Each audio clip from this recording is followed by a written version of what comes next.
Hi everyone, this is Tim VanLeeuwen at VanLeeuwen Ranch. Today is June 3rd, 2020. We're finally going to be moving our cattle into this paddock. We got through all the rain. We got a lot of rain over about a 2 to 3 week period. Right now I'm getting ready to fill up these water tanks for the cattle. There's no water source in this paddock. I got those little protein tubs. I'm going to put water in there for the calves so they can drink out of there too.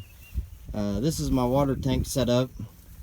I've got a 425 gallon water tank in the back of the truck there, and I've got a valve and just a short piece of PVC pipe that I can run into the tank there. While this water is filling up, I'll kind of show you this Hotwire setup that I've got here.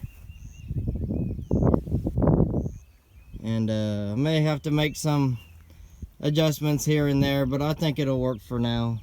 I did think about splitting this paddock up and do a little bit of strip grazing, but the paddock is only 1.4 acres, actually 1.34 acres, and although they're used to a Hotwire, they've never really been confined in a Hotwire and that little of space. So I decided that I'd just go ahead and give them the whole 1.4 acres. That way I don't have any wrecks or any of them trying to, you know, get shocked and run through the Hotwire or something like that, you know. So we'll just play it safe on this first 1.34 acre paddock, and we're gonna move them over here to this other side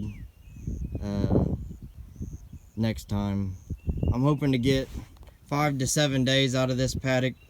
The grass has really taken off after all that rain, and we've got some really nice warm days. It's starting to get hot now. Actually, it's 93 degrees right now.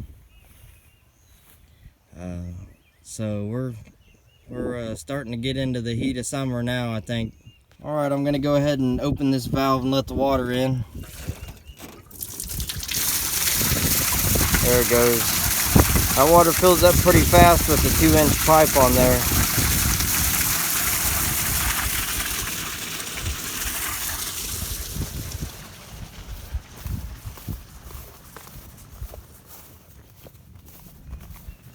So I'll start over here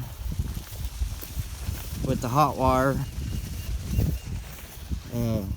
I actually built the Hotwire into this fence, and I actually just made it out of high tensile barbed wire. This fence is actually 5 foot tall, and it's a 6-wire barbed wire fence. And so I've got some poly wire connected right there to that Hotwire running down. I just made a corner out of these 2 T-posts that I put together, and an insulator and a couple handles to be able to open and close it. And I just run poly wire for now. I was gonna get some poly braid, but that stuff is in high demand right now. Online, I couldn't get any of the poly braid that I wanted.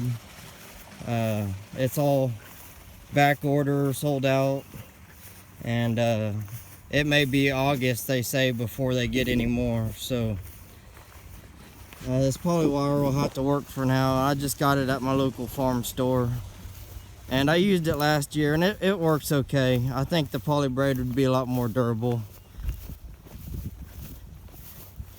and probably a little easier to work with.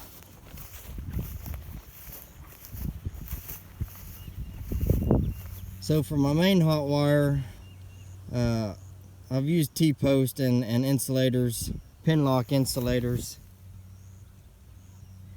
There's one up here because I did have 2 wires up here last year. This year I'm just gonna run 1 wire because the cattle are used to it now.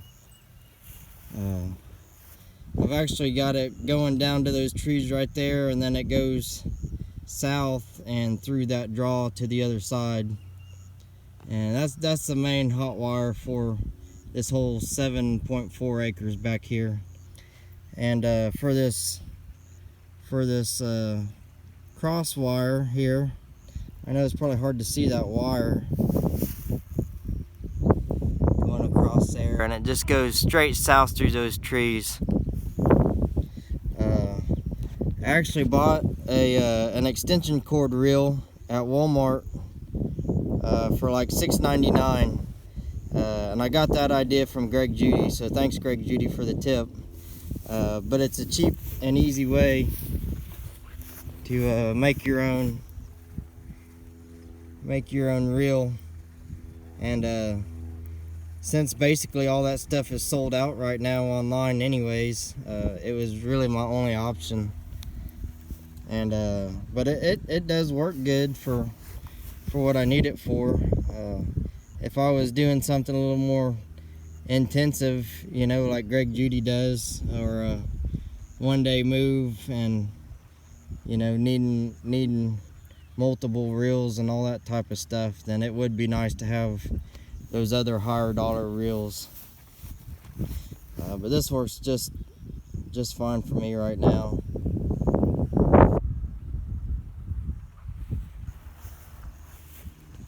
I'll get a view from this side so you can see how this is ran.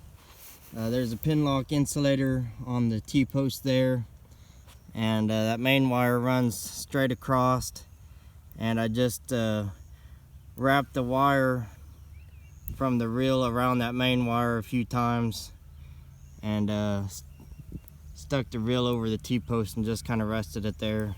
I did run a piece of baling wire around the T-post and through the reel so the cows wouldn't knock it off, but nothing.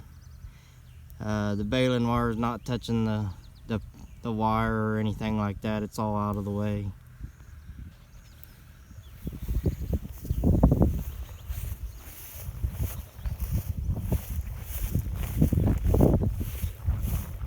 These cows are gonna like all this grass. They've been on that the north portion of the pasture, which makes up most of the pasture. This is only 7.4 acres back here total. This is what I'm using for my temporary post. I wanted to buy some step-in post, but they're out of those too. But I did have a bunch of these around the house anyways, and I already had the posts and the insulators from some other projects that I had been doing, so I was able to utilize them, and they'll work for now. You know, that'll keep me from having to spend too much money on all this whole setup right now.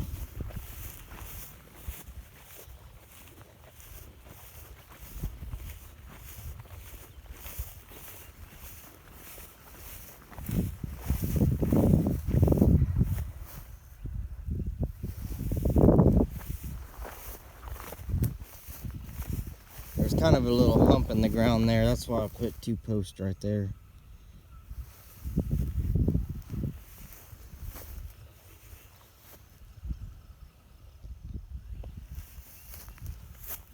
This is actually some really good grass back here. This is all native grass. And boy, it looks good. It's really taken off.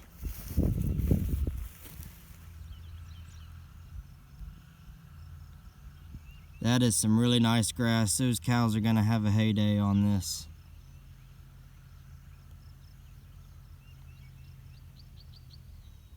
I'm gonna measure this grass in various places to see how tall it is.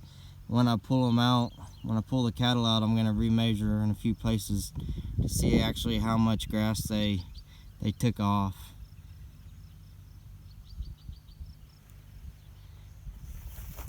And you know, just based on visually and what I measure, how much grass they actually ate, we'll make adjustments from there.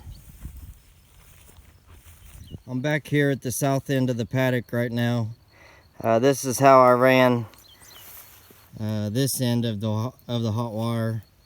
I just put a T-post up here, and an insulator and a handle. And those two lines are actually touching. This cross piece actually goes under this main wire here, if you can see that. And that actually goes all the way to the other side of the pasture.